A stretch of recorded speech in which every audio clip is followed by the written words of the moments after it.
केंद्रीय संचार मंत्री ज्योतिरादित्य सिंधिया ने ग्वालियर में विश्व संचार दिवस के अवसर पर बड़ा ऐलान किया है। उन्होंने बताया कि भारत में 5G का रोल आउट विश्व में सबसे तेज गति से हुआ है। मात्र 22 महीनों में 99% जिलों और 82% जनता तक यह सेवा पहुंच चुकी है। वहीं 6G के लिए तैयारी शुरू हो गई है।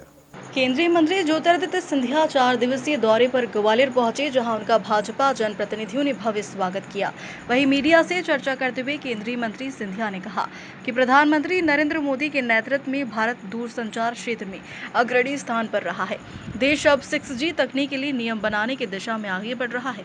डाक विभाग के बारे में उन्होंने कहा कि यह देश का सबसे बड़ा लॉजिस्टिक और डिस्ट्रीब्यूशनल नेटवर्क है। भारतीय डाक विभाग ने 1.64 लाख पोस्ट ऑफिस, जिसमें लगभग 2.5 लाख ग्रामीण डाक सेवक कार्यरत है। तुर्की और अजरबैजान के बायकॉट पर बोलते हुए सिंधिया ने कहा कि यह देश की जनता का भावुक निर्णय है। उन्होंने कहा, जो देश आतंकवाद और पाकिस्तान का साथ देते हैं, उनके खिलाफ राष्ट्रीय भावना जागृत हुई है। राष्ट्र की सुरक्षा में से कोई समझौता स्वीकार नहीं किया जाएगा। आज विश्व संचार दिवस भी है और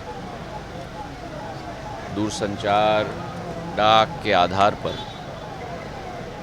एक व्यक्ति से दूसरे व्यक्ति तक भावनाओं उत्पन्न करना और उन्हें एक व्यक्ति से दूसरे व्यक्ति तक पहुंचाना, ये दायित्व और जिम्मेदारी विभाग की होती है। पूरे विश्व में तेज़ी से जो दूरसंचार क्रांति आ रही है, उसमें प्रधानमंत्री नरेंद्र मोदी जी के नेतृत्व में भारत अग्रणीय पंक्ति में जो 5G का रोल आउट देश में हुआ है, वो पूरे विश्व में सबसे तेज़ी का रोल आउट हुआ। 22 महीनों में करीब 99% जिले, 82% जनता तक ये सूचना की क्रांति पहुंच चुकी है। और अब 6G जिसके नियम बनने जा रहे हैं, उसमें भी भारत नेतृत्व करेगा। डाक के क्षेत्र में भी नई विचारधाराएं, नई सुविधाएं उत्पन्न होने जा रही है। और हमारा डाक विभाग जो सबसे विस्तृत एक लॉजिस्टिक्स और डिस्ट्रीब्यूशन का चैनल है पूरे विश्व का, भारत का डाक विभाग, 1,64,000 हमारे पोस्ट ऑफिसेज हैं, करीब 2.5 लाख हमारे ग्रामीण डाक सेवक हैं।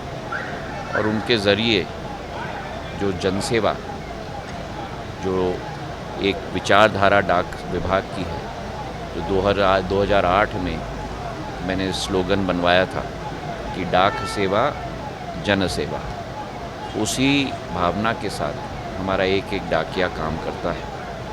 तो आज विश्व दूरसंचार दिवस पर मैं सभी को अपने तरफ से बधाइयाँ देना चाहता हूँ, शुभकामनाएं देना चाहता हूँ। और इसी तारतम्य में भारत इस दूरसंचार की क्रांति का नेतृत्व विश्व में करता रहेगा, यही विश्वास करता हूँ। MPL का रोमांच हाँ, MPL का जो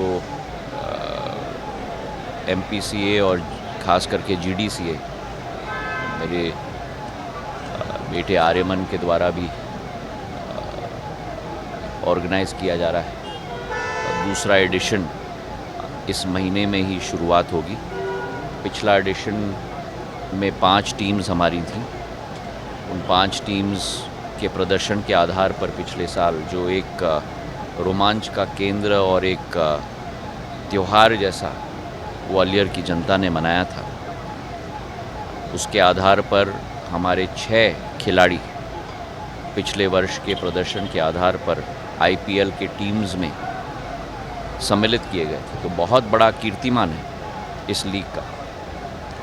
और इस वर्ष 2 और टीम्स पुरुषों के लिए बनाई गई है, तो पुरुषों की टीम 5 से 7 तक पहुंच चुकी है। और जो महिला क्रांति भी क्रिकेट में आ रही है, तो इस लीग में अब 3 महिला टीम्स भी की शुरुआत हो चुकी है। 3 महिलाओं की टीम भी इस बार खेलेंगी और आने वाले समय में इसे भी बढ़ाया जाएगा।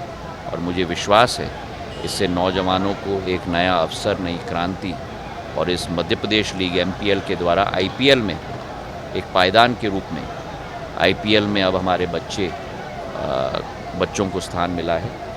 मैं GDCA को, आर्यमन को, GDCA को, सभी आयोजकों को और MPCA को दिल की गहराइयों से बधाई देना चाहता हूं और इस साल का लीग भी बहुत ही एक रोमांचक रहेगा और पूरी ग्वालियर की जनता के लिए एक नई आशा की किरण बनेगी, इसका मुझे पूरा विश्वास है। उसी के साथ ग्वालियर के स्टेडियम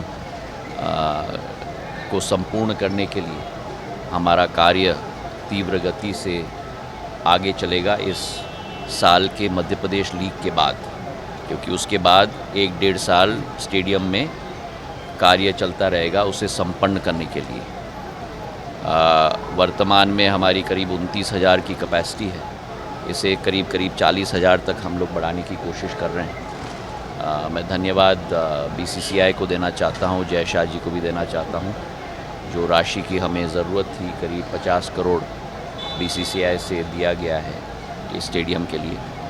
अभी भी हम लोगों को 70-80 करोड़ और की ज़रूरत होगी, इसको भी हम लोग इकट्ठा कर रहे हैं और जल्द से जल्द इस वित्तीय MPL के एडिशन के बाद स्टेडियम का कार्य दोबारा शुरू होगा।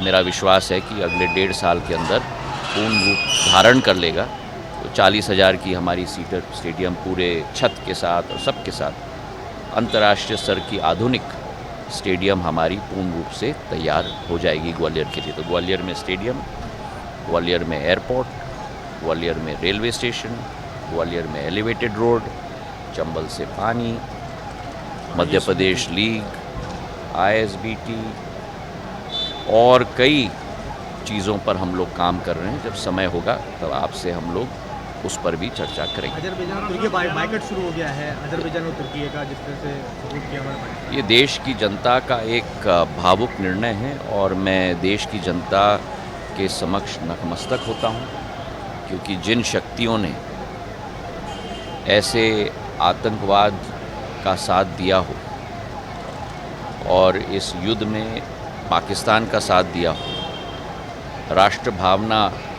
अर्पित हुई है, जागरूक हुई है और स्व इच्छा से देश के नागरिकों ने ये निर्णय लिया है और देश के नागरिकों को मैं प्रणाम करता हूँ कि राष्ट्र सर्वप्रिय है और राष्ट्र हित में और राष्ट्र की सुरक्षा में कोई भी